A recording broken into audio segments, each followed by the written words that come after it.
And I can't just dwindle in grief. I got to keep moving because I have, a family to take care of, my girls and my kids. So that's the kind of perspective I'm taking with it, just keep going. And I know I can't, and like I said, that's the reason I'm on here. So I want to help. It could be somebody else who's dealing with a similar issue. Somebody loses their spouse every day. Not necessarily, maybe not this young, but I know that I want to use my situation to help somebody else. Welcome to Impact and Fulfillment with Coach Mike D, where you'll gain practical wisdom and dynamic insight from amazing conversations to live your best life.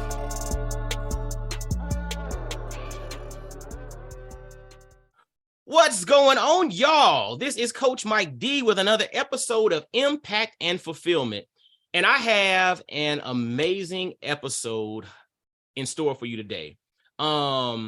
It's an amazing episode, and partly it's amazing because of who I'm interviewing, but it's really amazing based off of kind of the storyline by which with what we're talking about today. And it's something that, a lot of people have had challenges with, but just because you have challenges, sometimes there's silver linings in everything, and we can learn from things, and we can also use our circumstances to then impact the lives of others that we come into contact with. But we'll jump into that in a few minutes. But on this episode, I have my cousin, Staff Sergeant John Thurmond. And, John is my guy. Like, it's funny, when we were growing up, he's a good little bit younger than I am. But so he was like a baby way back in the day when I was like in high school and all of that kind of stuff. But over the years, we stayed in contact, and I followed his journey, and he's moved around and got into the military and became a husband and a dad and all of this kind of stuff. And so it's been awesome to watch him grow and mature into the man that he's become. And that growth and maturity has taken a totally different step due to some recent circumstances that, he and his family and our family collectively have recently come through. And so, ladies and gentlemen, I'd like to welcome my man, my cousin, Staff Sergeant John Thurmond. What's up, brother? What's going on, man? I appreciate you having me on, man. Definitely. Man, dude, I appreciate you coming on, man. Yeah, it's good stuff, man. I mean, and I'll tell you, once we get into the subject matter, folks will understand why I am, so appreciative of you wanting to come on and share. But I first want to say, before we even jump into that, man, I'm proud of you because, knowing what you're currently going through and the trials and the tribulations and how you're stepping into it and how you're approaching everything, I can't say anything, but I'm proud of you, man. I appreciate it. No doubt, brother. No doubt. And so before we jump into, your story, I like to have everybody on to give shout outs, man. So give some shout outs to Wind Beneath Your Wings, man. And then we'll jump into your story, brother. Well, for one, just family and friends, man. Honestly, that's pretty much big on me. Family, friends, and my support system, man. So I'm gonna give a shout out to they know who they are. I'm not gonna go down the line and name everybody, but just wrapping their arms around me and my family, just specifically my kids during this time has definitely been something that's kind of got me through this. So just family, friends, and my support system. That's what I'm shouting out today. No doubt, man. No doubt. And you mentioned family, friends, and support system, and you also mentioned the last few weeks have been extremely challenging. And first and foremost, I want to say, obviously condolences and everything. And we know you and I have talked before, but I'm just going to kind of give you the floor to kind of share what you've dealt with and what you've been going through and what you're currently going through, brother. Yeah, so for those who don't know, my wife, Brianna, she who was also a soldier as well, she passed away of cancer on March 2nd. And it was something, that we, at the time, we kind of, when she was first diagnosed, that was something we kind of want to keep close to our chest, something we kept to ourselves, not necessarily to hide it, but kind of just, we were very, I won't say we were a private couple or a private family, but we were very reserved in terms of certain personal stuff. So we felt like it was necessary to kind of just fight through it and because we were very optimistic. We were definitely a family of faith. So we felt like, it was something we're going to conquer, get over with. And then when we can let the masses know what we were dealing with. But unfortunately, she passed on March 2nd. It kind of took a turn, and she became terminally ill around, I want to say, mid to late February. And then kind of from then, it was kind of went downhill from there. And so over the last few weeks, kind of trying to navigate through that, navigating, making sure our families are good, her side and my side as well, making sure our daughters are good. So it was just been, it's been a lot, but I can say that, talking and leaning on family and friends has definitely helped me throughout the process.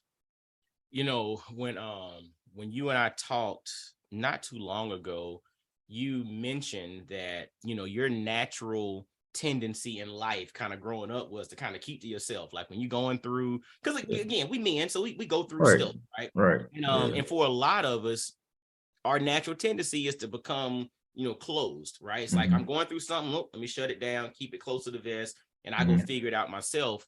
But you shared something with me in the midst of this, that you said those moments in which you wanted to get close, those are the moments that you realize you needed to be more open, Exactly. and that has been beneficial to you. Talk to us a little bit about that, man.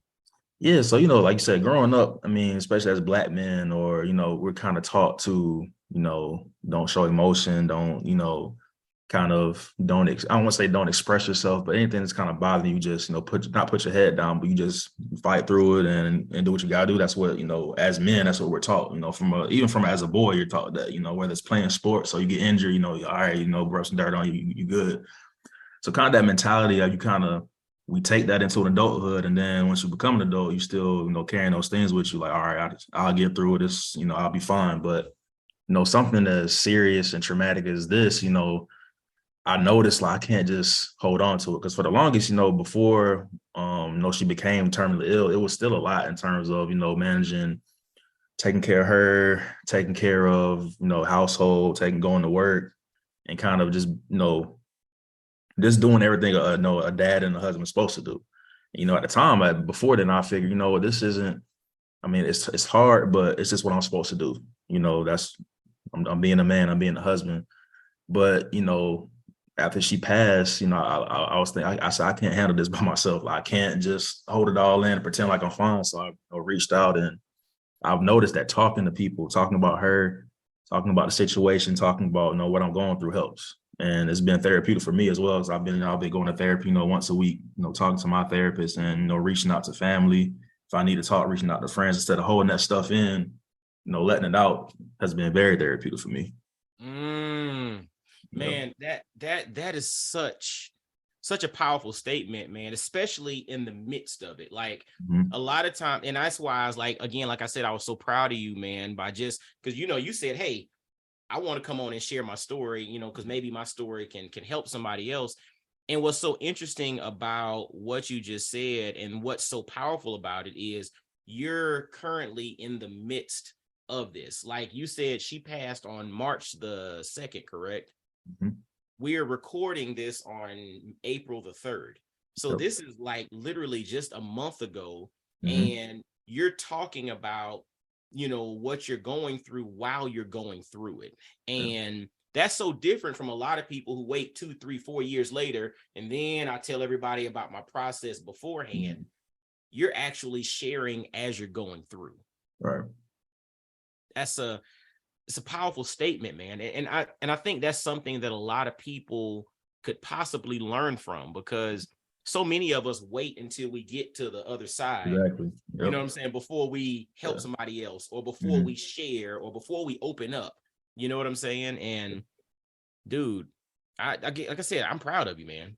Yeah, like, I appreciate it. Yeah, I don't even, I mean, full transparency, in the same situation, I don't know if I would be in a position mentally, emotionally, and spiritually to share. And I thought about that.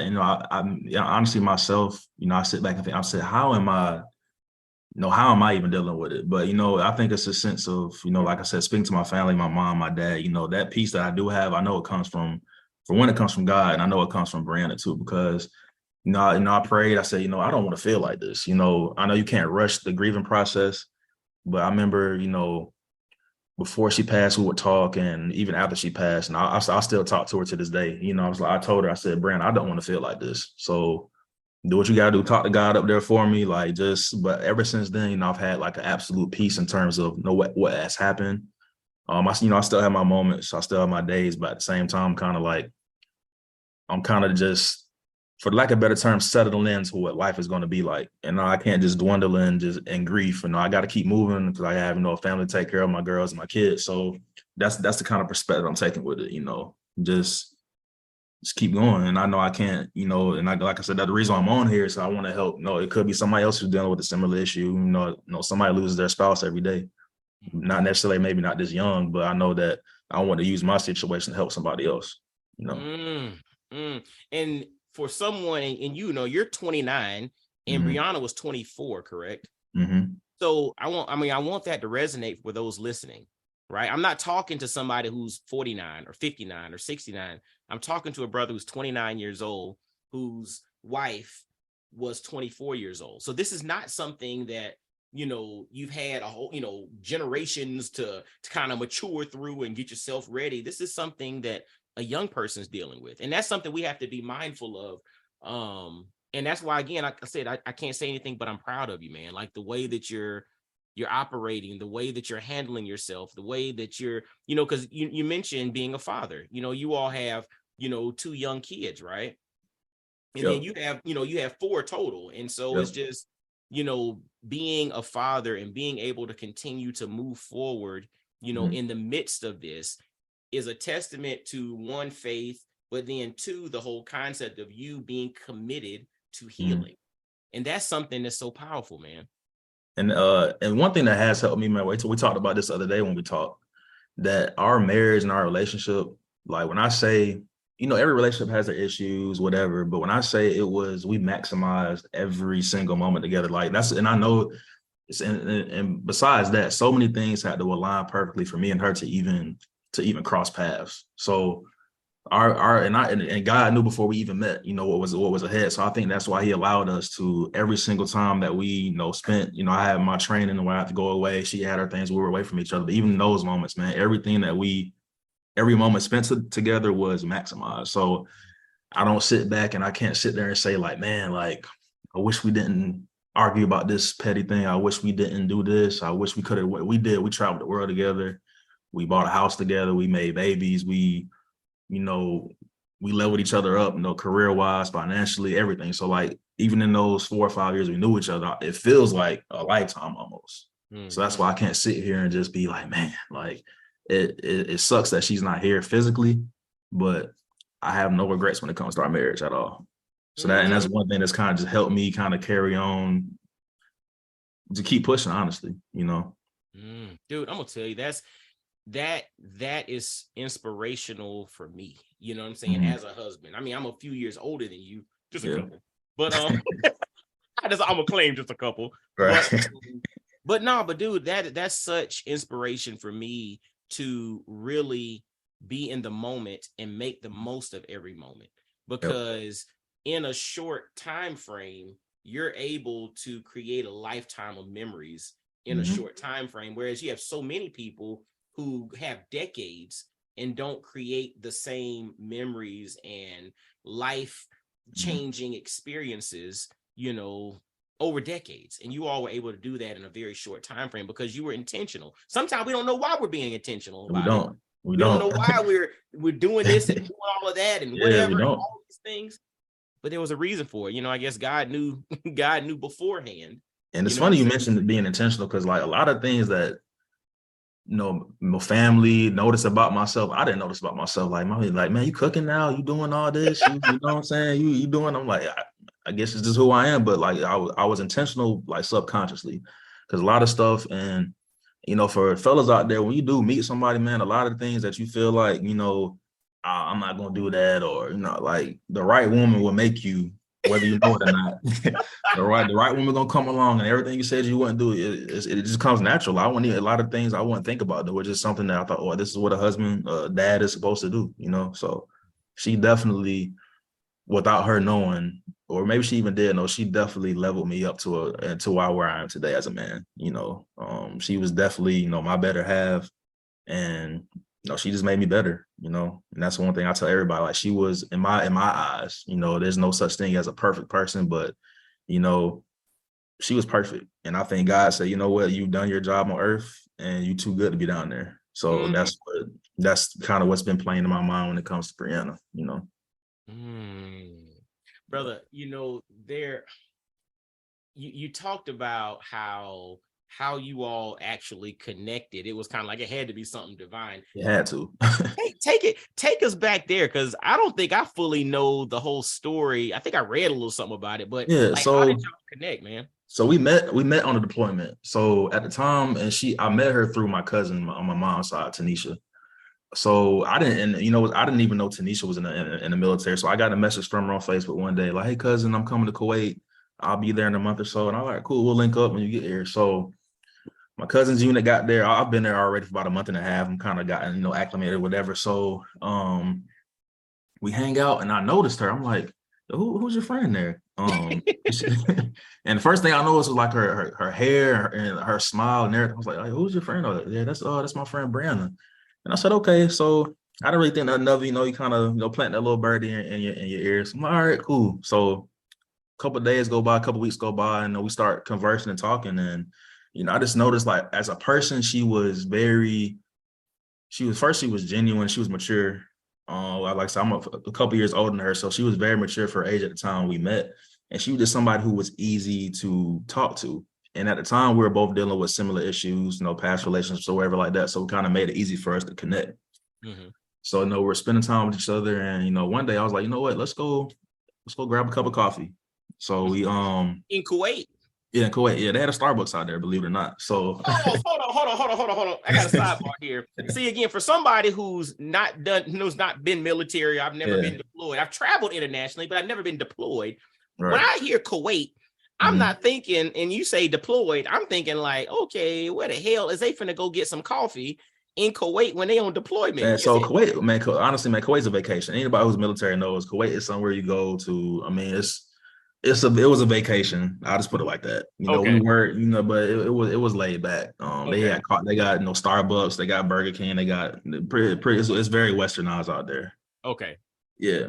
So okay. got a cup of coffee that night, and we literally sat there for literally hours. We were there till the sun came up the next day, just talking, kind of connecting, getting to know each other. And from that night on, we was attached at the hip. Mm, And she helped me in terms of, because I met her, man. I knew the Army was something that I wanted to do.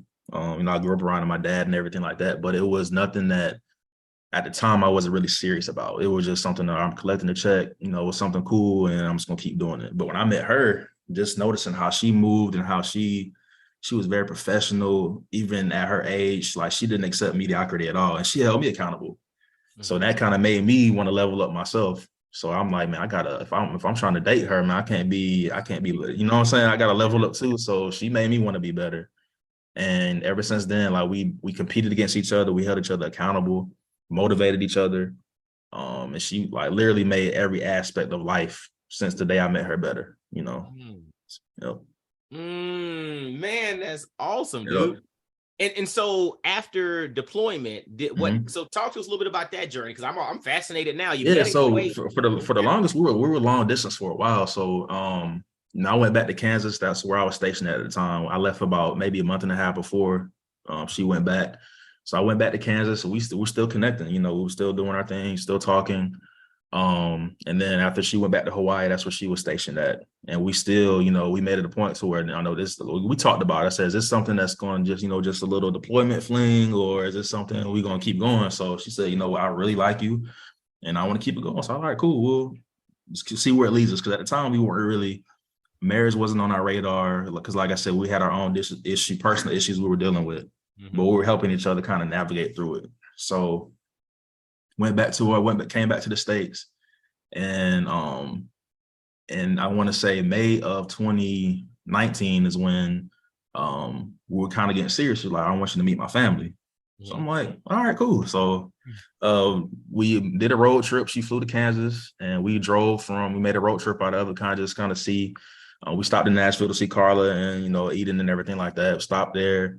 And then we just drove down to Florida, met her family, instantly fell in love with them. So like I said, everything was like, it was natural. It just kind of, everything just kind of fell into place. Everything to like, it just made it easy. And ever since then, like we reconnected. She met, met my side of the family. Everybody loves her and love. Like it just made it easy. That's why I say everything aligned so perfectly. That's how I know it was divine that we even, became what we did.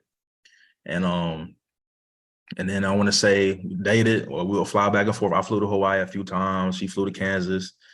And then I want to say um, December of 2019, that's when we found out she was pregnant with Rosie. Mm-hmm. And at the time, we weren't really, we weren't trying, but we were trying, you know what I'm saying? So, and then, I wanted to do it the right way. I want, you know what I'm saying? If we're going to do this, I feel like we've been dating long enough. We know each other. This is something that, it feels right. We're at peace with it. We decided to get married. So I flew to Hawaii before I was going out to Korea, and we got married in Hawaii in January 2020. Yep. Wow, January 2020. Then right before the pandemic hit everything. Yo, wow. Yep. That is fascinating. Dude, and that's an amazing story. And, again, to your point, it's just like a cousin that you didn't even know was in the military reached out to you and said, hey, I'm coming to Kuwait. Right. And that cousin, I didn't speak to, I kid you not. So I haven't spoken to her before then. Probably, I want to say over 10 years. Like I didn't like, I haven't spoken to her 10 years. We were close growing up. Like we were very close. We were the same age. So I used to always see her, family reunions and stuff like that. But I didn't know, where she was. I didn't even know she was in the military. And she hit me up one day and said, "Yo, your cousin, well, I'll be in Kuwait." And I was like, "Cool, we'll link up then." And and even besides that, so many things, like I said, I had to, like, if I was stationed somewhere else, or if I didn't pick, my right military occupation, it could have, like, the course could have been off track in some kind of way, Mm-hmm. So everything, like I said, had to align perfectly for me to even meet her, to even anything. Mm-hmm. So, yeah. Brother, I'm gonna tell you, it's fascinating to hear your story, and we'll talk about this, offline somewhere. But the thing is, your story of meeting Brianna is very similar to my story meeting my wife, Maisha. Yeah.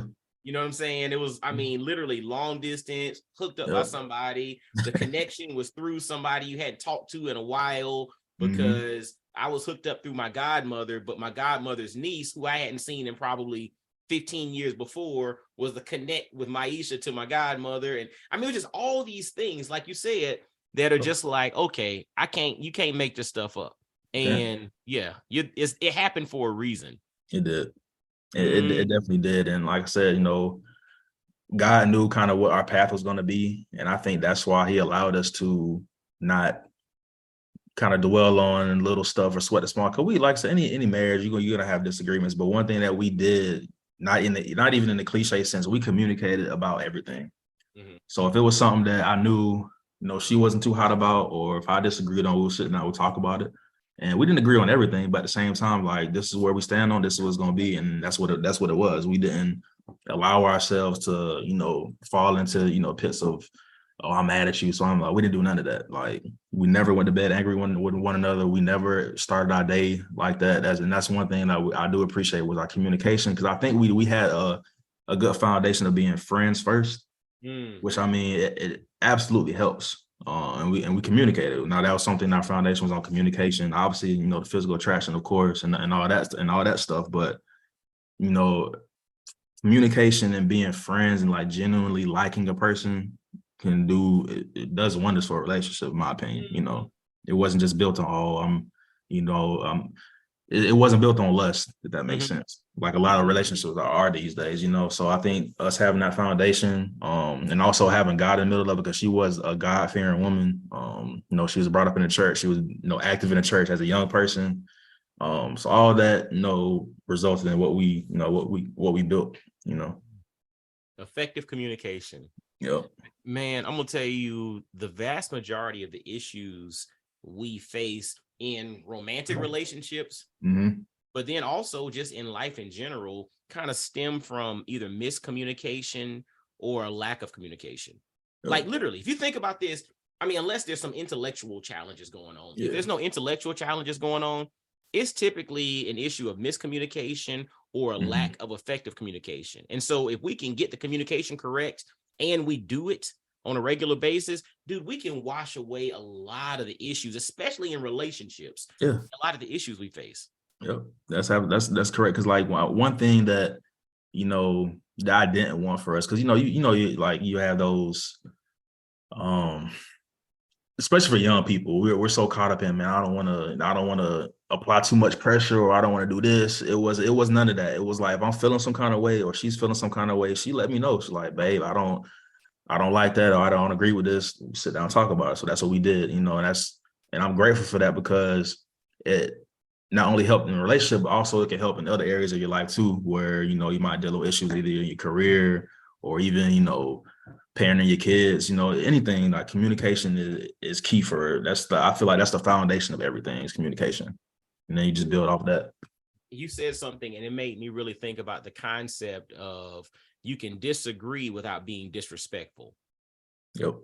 And I think that's something that some of us lose sight of with our communication. It's like, we can't disagree without being disrespectful, or we can't understand that there's a line between that. But it starts with this notion of, hey, we're coming from a place of, we're friends, we love each other, we care about each other. I'm not going to say anything to intentionally hurt you. So anything that I say that's criticism is coming from the standpoint of constructive criticism. Yep. You know what I'm saying? Or it's just something I don't agree with. But either way, it's not coming from a place of disrespect.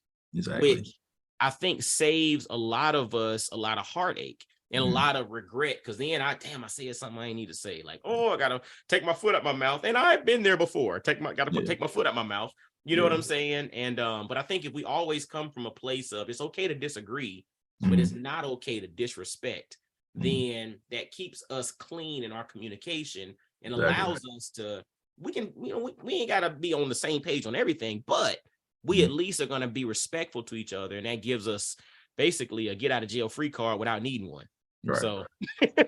and honestly, man, Brianna was such just a beautiful person. Like, even when she was upset, it wasn't from a place of like, she wasn't like nasty. And some people can be, when they're upset or mad about something, it just turned to like, it was none of that. Like, it was, and like I said, it made it easier for me to communicate with her, because she allowed me to talk, I allowed her to talk. So it was just, we just flowed, and that's why, like, thinking back on our marriage and relationship, I don't have a space. I don't feel sad, it's just because I'm grateful for it. Because like I said, a lot of people, spend their entire life literally searching for what I got to experience in 5 years, which is what like I said, I'm trying to hold on to, or I am holding on to, and being thankful for. Because God allowed me to experience true love. He allowed me to experience somebody who would, without a doubt, do anything for it, and vice versa. So I'm just blessed and thankful for it.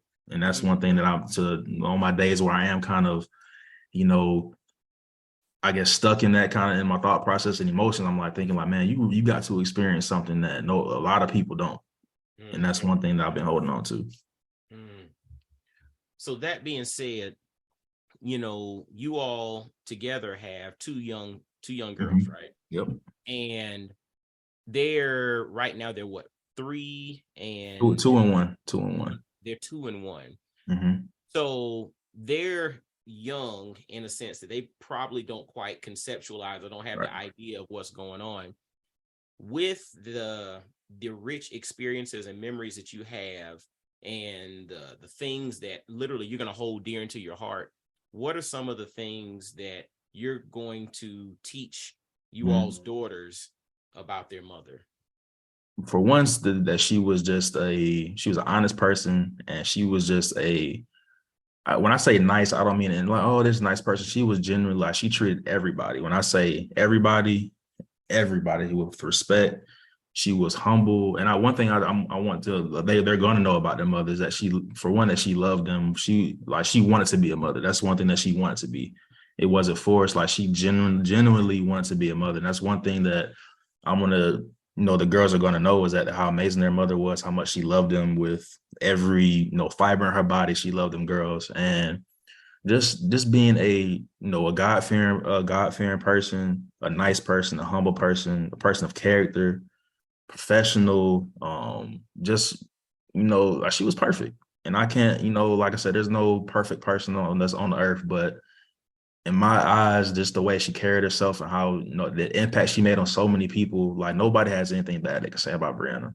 And I honestly believe that, her memorial was this past Friday, and just seeing the impact she made on her colleagues and people she worked with. Because like I didn't really get to see that side of her, because at home she was mommy and my wife. So a lot of things that maybe her coworkers got to see, I didn't see. But hearing those stories about how she took care of people, how people came to her for advice, older people came to her for advice, how she, mentored people.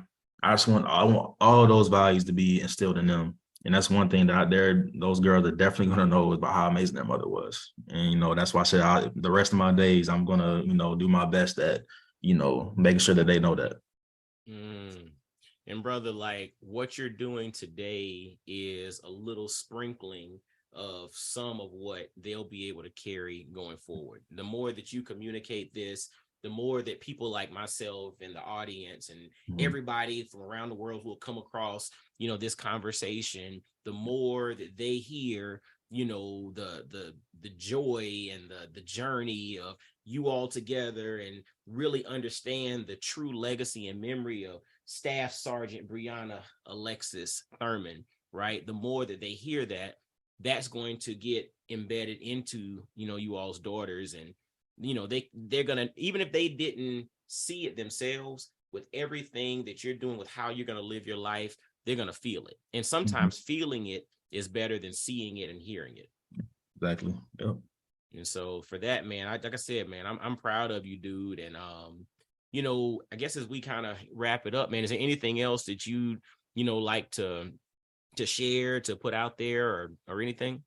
Yeah, I just want to say people who are going through, somebody might come across this podcast who most like recently lost a spouse, not even recently, something dealing with, a death that's close to the family, not necessarily a spouse. Just, for me, like I said, I said earlier on that me talking about it, early in my life, talking about stuff wasn't really, that wasn't me. I thought, I don't need to see a therapist. I'm good. I can handle all this. But expressing yourself and talking about it not only can it help you, but like I said, it can help somebody else. And I didn't want to necessarily like harbor all these feelings. And because I'm really big on, go after going through this, I'm like, you know what, like as much as people has helped me, I want to pour back into, because I've had so much support from family, friends, even my unit I'm in. They've been like overwhelmingly, helping me kind of navigate through this and figure it out.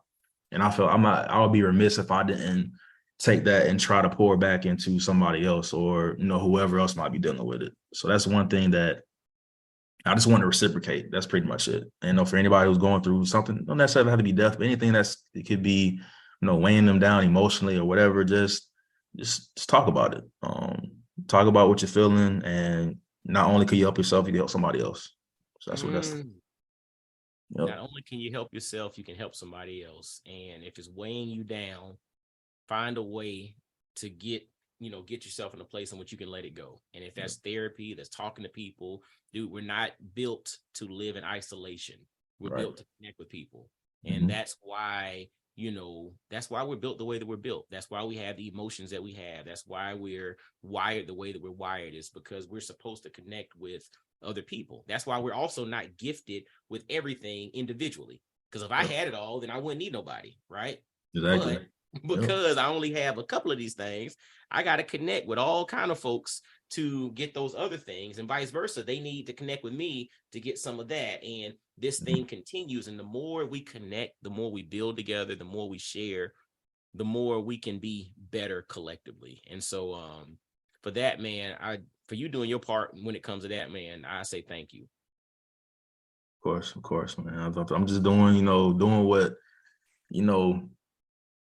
it's crazy how God put certain situations in your life, and you don't know at the time. Because I've never I can't sit here and say I've been angry with God at all.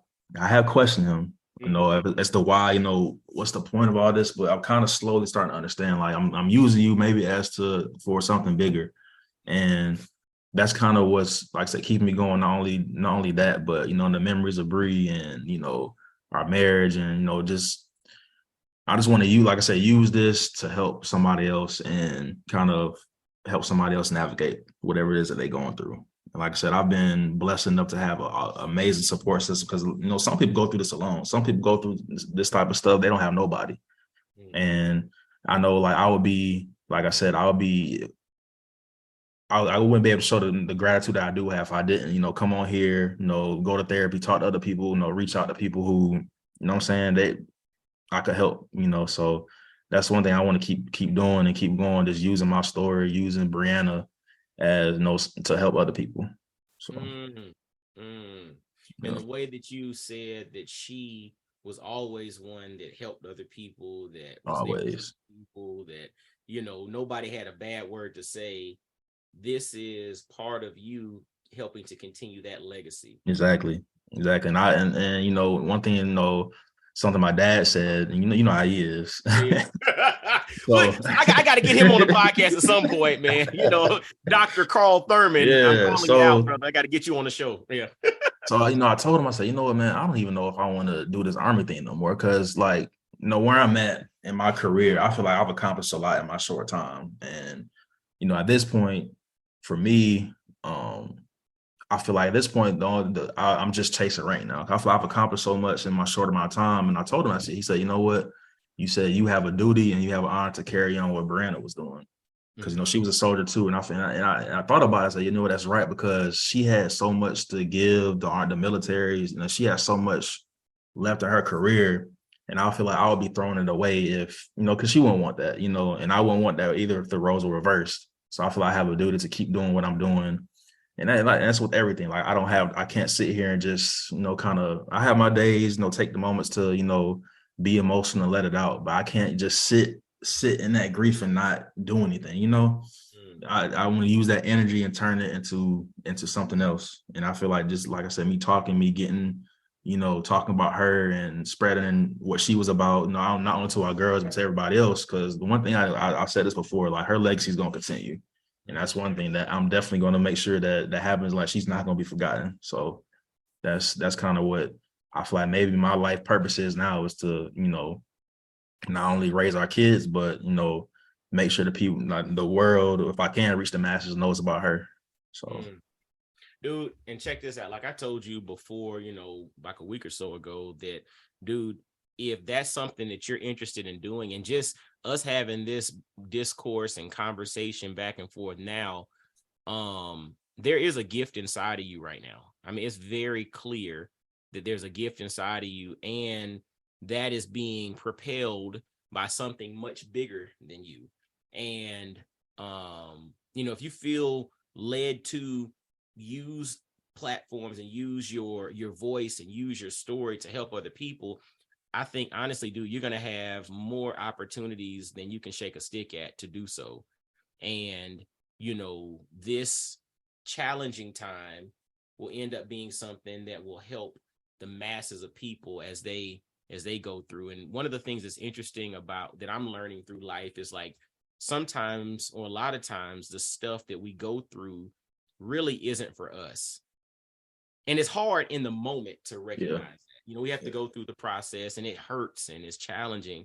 But a lot of the things that we go through really aren't for us. You know what I'm saying? As hard as it is, you know what I'm saying? And it's just like, but why? And it goes back to that whole question of, like, dang, but what for what reason?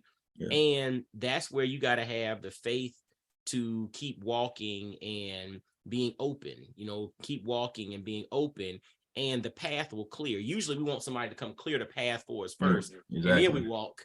But the reality is, when it comes to life, it's, you got to start walking, and as you walk, the path clears. And so so I'm just going to encourage you just to keep walking, brother, and give yourself grace and space to heal, to let things out, to connect, to do what you need to do.